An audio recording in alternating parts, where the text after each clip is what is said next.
r/AskReddit by Redmond ETS. What are some gruesome facts about pregnancy, childbirth, or postpartum that not many people know?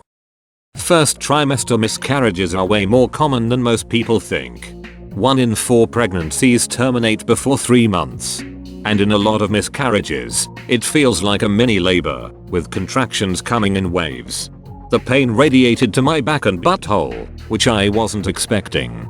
Also, the amount of blood that comes out at once is bananas. Mine wasn't even that bad compared to many, and I still managed to get blood all over the toilet seat, bathroom floor, and sink. My wife's placenta wouldn't detach after the birth of our daughter, so the nurse just went up in there and got it out. I was oohing and eyeing over our new baby girl, and I look over to see someone damn near elbow deep treating my wife like a sock puppet. It was so jarring. Mothers are so damn tough, dude. It's unreal. Nobody warned me that my insides would feel like they were falling out when I stood up the first few days after birth. Postpartum depression is extremely dangerous and can last for months after their birth. After my twins were born, my wife had a complete personality change. She became suicidal and at times abusive to me. At one point she ran away from home. I found her 2 states away. Her brother had to bring her home. Things got really bad. The twins are 5 now and she's the person I married again. She doesn't like to talk about those times. The only thing she'll say is it was the darkest time in her entire life. The thing that frightens me the most is pelvic floor issues. Imagine suddenly no longer being able to control when you pee.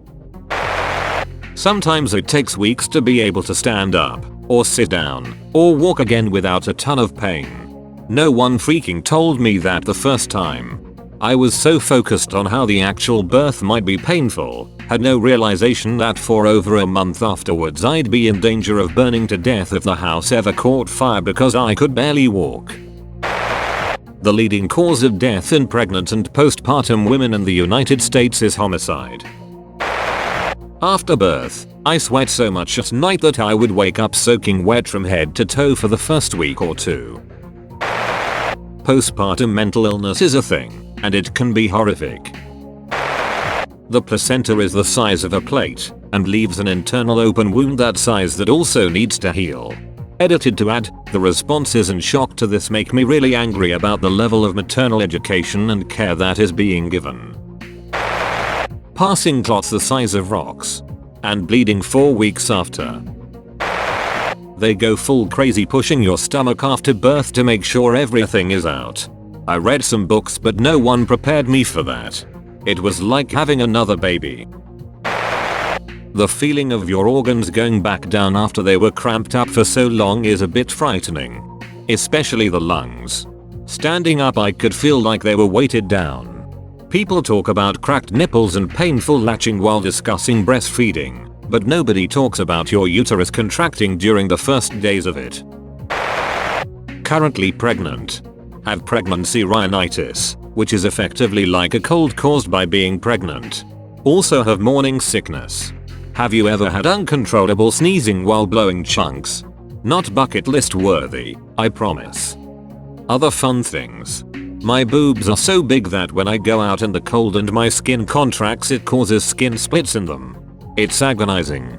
Pregnancy cramps as the uterus expands are possibly even worse than period cramps. And if you lose your baby from the end of the 2nd trimester, then there is no surgical option for removal of the fetus. You just have to give birth like you would any other time, just to a dead infant.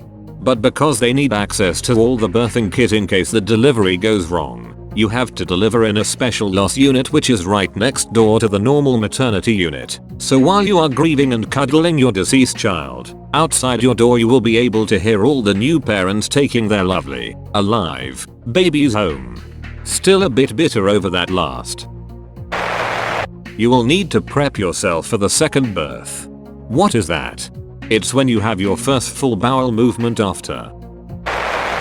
Contractions don't finish after labor. You have the after-birth pains to look forward to when your uterus returns to its usual pre-pregnancy size.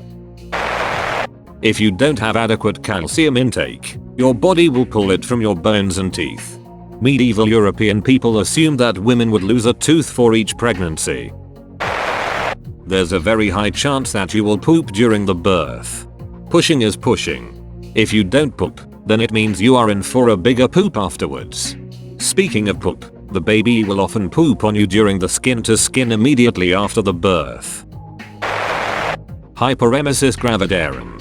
Terrible. I lost 50 pounds during my pregnancy from it. I have a friend who had that. She was in hospital more than she was out. You'll probably be very low on iron. Iron supplements will probably make you very sick. Kellogg's cereal, such as Frosted Mini Wheats, have 100% of your daily value of iron in a serving. Put 2 measuring cups of it in a Ziploc bag and snack on them during the day. Can't believe this hasn't been mentioned. Hemorrhoids. Often women don't know they have them from labor due to the swelling, but add it to the list. That's all folks. Thank you for watching. If you like videos like this one, why not like and subscribe for more? Have a nice evening.